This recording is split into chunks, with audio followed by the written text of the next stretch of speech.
Hujambo na karibu tena mtazamaji wa The World News katika kipindi hiki cha ulimwengu wa siasa. Mimi ni Adam Hussein.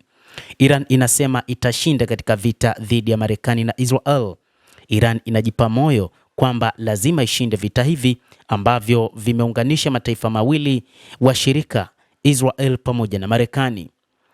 Vita hivi ambavyo vilianza tangu Februari 28 vilimua kiongozi wao mkuu Ayatollah Al-Khamenei, na ni wakati ambapo Iran iliamua kulipiza kisasi kwa kuanzisha mashambulizi makubwa katika nchi ya Israel, lakini pia katika maeneo mbalimbali yenye ngome za kijeshi za Marekani na rasilimali zote za Marekani katika mataifa ya Ghuba ya Uarabuni. Hata hivyo, Iran imesema inatarajia ushindi katika vita na Marekani, na huku ikikanusha kutaka kusitisha mapigano. Iran inatarajia kusherekea ushindi katika vita vinavyoendelea na Marekani na Israel.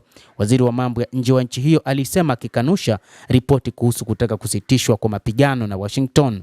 Tunajihusisha na upinzani wa kujivunia na tutaendeleza upinzani wetu bila shaka, Abbas Araghchi alisema katika taarifa zilizotolewa na shirika la habari la ISNA. Katika siku zijazo tutasherekea ushindi wetu katika vita hivi, aliongeza Abbas Araghchi. Katika hatua nyingine, waziri huyo wa mambo ya kigeni wa Iran amesema haoni sababu ya mazungumzo baada ya rais wa Marekani kusema wanataka makubaliano. Waziri wa mambo ya nje Abbas Araghchi kutoka nchini Iran amesema taifa lao halipendezwi na mazungumzo na Marekani na kurudisha nyuma msimamo wa Rais Donald Trump kwamba Tehran inataka makubaliano ya kumaliza vita. Tuko imara na tuna nguvu za kutosha. Tunatetea watu wetu tu, Araghchi aliambia kipindi cha Face the Nation cha CBS katika mahojiano. Hatuoni sababu kwa nini tuzungumze na Wamarekani, kwa sababu tulikuwa tunazungumza nao walipoamua kutushambulia. Hakuna uzoefu mzuri wa kuzungumza na Wamarekani. Hatujawahi kuomba kusitishwa kwa mapigano na hatujawahi kuomba hata mazungumzo, Abbas Araghchi, waziri wa mambo ya nje wa Iran, alizungumza. Ameongeza kuwa Iran iko tayari kuzungumza na nchi zinazotaka kufanya mazungumzo ili meli zinazochaguliwa za mafuta zipite kwenye njia kuu ya usafirishaji wa baharini ya Hormuz. Hata hivyo, vita hivi vinadaiwa kwamba vinaigharimu mno Marekani. Marekani imedaiwa kutumia dola bilioni 12 tangu kuanza kwa vita dhidi ya Iran. Mshauri wa White House amesema Marekani imetumia takribani dola bilioni 12 za Kimarekani tangu kuanza kwa mashambulizi ya pamoja na Israel dhidi ya Iran. Mshauri huyo wa White House Kevin Hassett alisema, akieleza zaidi kwamba utawala wa Trump ulitaka kuhakikishia umma kuhusu athari za kiuchumi za mzozo huo.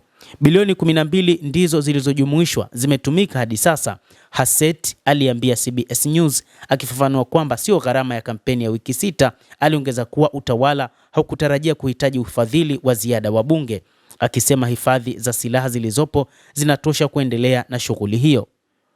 Kwenye kalenda ya matukio, Hassett alisema maafisa wa Wizara ya Ulinzi wanaamini kwamba misheni hiyo itachukua wiki 4 hadi 6 kukamilika, na kwamba Amerika kwa sasa iko mbele ya muda uliopangwa. Kwa hivyo tuko kwa wiki kadhaa, alidai. Ni lini Marekani itaweza kumaliza vita hivyo, licha ya kusema kwamba wao watavimaliza vita hivyo kwa muda mfupi sana, lakini mpaka sasa hakuna muda ambao unaweza kuelezwa kwamba ndio muda kamili uliopangwa na Marekani katika kumaliza vita hivyo.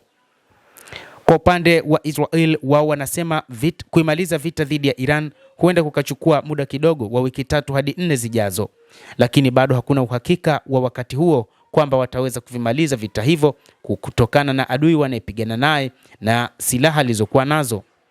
Mtazamaji, endelea kutufuatilia na nikusihi usisahau kulike, usisahau kucomment, kadhalika usisahau kusubscribe channel yetu hii ili upate habari hizi kwa mapana kupitia The World News. Mimi ni Adam Hussein.